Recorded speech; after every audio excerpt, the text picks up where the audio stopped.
সম্মানিত প্রতিবন্ধী ভাই বোনেরা, আপনারা নিশ্চয়ই জানেন বিগত অনেকদিন যাবৎ সমাজ সেবার আনোয়ার করিম স্যারের কাছে এবং তৌহিদ স্যারের কাছে আমরা বারবার ওনার কাছে গেলাম। দুঃখজনক বিষয়, উনি আমাদেরকে পাত্তা না দিয়ে উনি ষড়যন্ত্রের মাধ্যমে ঘুষ দুর্নীতির মাধ্যমে প্রতিবন্ধী ব্যক্তিদেরকে আমরা এত কষ্টের শ্রম ঘামকে উনি ধাক্কা মেরে তলাইয়া দিয়ে উনি পূর্বচন্দ্রার অন্ধদেরকে উনি আসাত্তরিক যে সংগঠন, এই সংগঠনের মাধ্যমে অনেক ঝামেলা করেছে এবং তাদের টাকা পয়সা আমাদের ব্যাংকের মাধ্যমে ঢোকাই দিয়ে আমরা ব্যাংকটাকে ফ্রিজ করে দিয়েছি। আনোয়ার করিম স্যারের আমরা বারবার অনুরোধ করছি, বারবার রিকোয়েস্ট করছি, কিন্তু উনি আমাদের কথা মানেন নাই। কত হাজার বার বলছি স্যার আমাদের সমস্যাটা সমাধান করে দেন, সে বলছে আমি পারবো না। আমি ডিসি স্যারকে আমরা লিখিত আকারে বিচার দিছি, সেই বিচার আমরা পাই নাই। এরপরে তারা পাতানো নির্বাচন কইরা আজকে আমাদের হুমকি না 10 মিনিট লাগবে তাদের অফিস দখল করতে। আমি 2003 সাল করে আমরা ভিক্ষা করে সংগঠন দ্বারা করেছি, আজকে আমরা হুমকির মুখে পড়ে যাই যে 10 মিনিট লাগবে তাদের অফিস দখল করতে। এই সহযোগিতা একমাত্র ডিডি স্যারকে সহযোগিতা করতেছে, আর কেউ না। আজকে সে সহযোগিতা না করতো তারা এই ধরনের হুমকি আমাদের নিতে পারতো না। আমরা লিখিত আকারে দিয়ে অফিসার পাই নাই, আমরা লিগালিটে আমরা তাকে ডাকাছি, 2-2বার ধরে নোটিশ করছে, সে 10 সালের নোটিশ তারা আদালতে আসে নাই। এরপরে তারা হুমকি না আমাদের 10 মিনিট লাগবে অফিস দখল করতে। ডিডি স্যার আমাদের সাথে অনেক প্রতারণা করছে, ওনার কাছে আমরা বারবার গেছি। আনোয়ার করিম সাহেব, ওনার কাছে আমরা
আমি চাইতাছি এখন এই নির্বাচন বন্ধ করি, আমরা এই নির্বাচন আমরা মানি না। আমরা চাইতাছি আপনাদের 33 জন, এই 33 জনের ভিতরে আমরা একটা যেভাবে নির্বাচন হয়, আমরা 33 জনের ভিতরে নির্বাচন হওয়ার পরে যে আসবে সে ক্ষমতা বসবে, কিন্তু এই যে 51 জন আমরা মানি না। আমাদের উপরে অন্যায় অপরাধ করেছে, পত্রিকায় এসেছে, আমাদের এই ব্যাপারে আমরা লিগ্যাল এডে গিয়েছি, কিন্তু সেখানে তারা হাজির হয় নাই। তারা এত আস্ফালন কোথায় পায়? ডিসি স্যারের কাছে গত বছর বিচার দিয়েছি, এই বছর পর্যন্ত বিচার পায় নাই। দ্বিতীয়ত কথা, এই ডিসি স্যার আমাদের এডি এবং ডিডি কে আটকাতে দিয়ে আজকে আমাদের ব্যাংকটা ফ্রিজিং করে রেখেছে। আমাদের ব্যাংকে 68 টাকা ঢুকিয়েছে অন্য একটা সংগঠন, আমাদের এই অফিস তারা দখল করতে চায়। এই নির্বাচন তারা অ্যাডহক বানিয়েছে, নির্বাচন কমিশন উল্লেখ আছে, অ্যাডহক গঠনতন্ত্রে নাই। কেন এইসব অন্যায় আমাদের উপরে করা হয়েছে? সমস্ত অন্যায়ের আমরা বিচার চাই।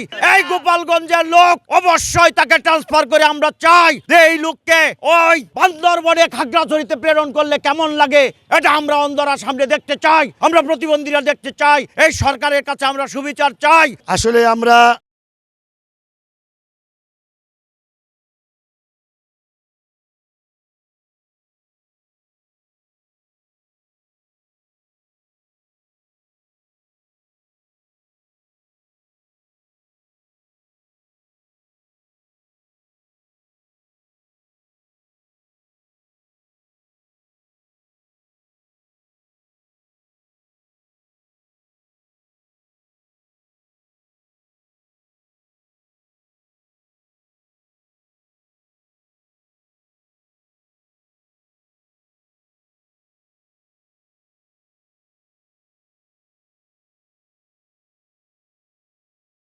15 অক্টোবরে এই ডিসি স্যারের অফিসে আমাদের একটা সাদাসুরি দিবস হয়। ওই দিবসে ডিডি স্যার ছিল এবং অতিরিক্ত জেলা ম্যাজিস্ট্রেট স্যার ছিল।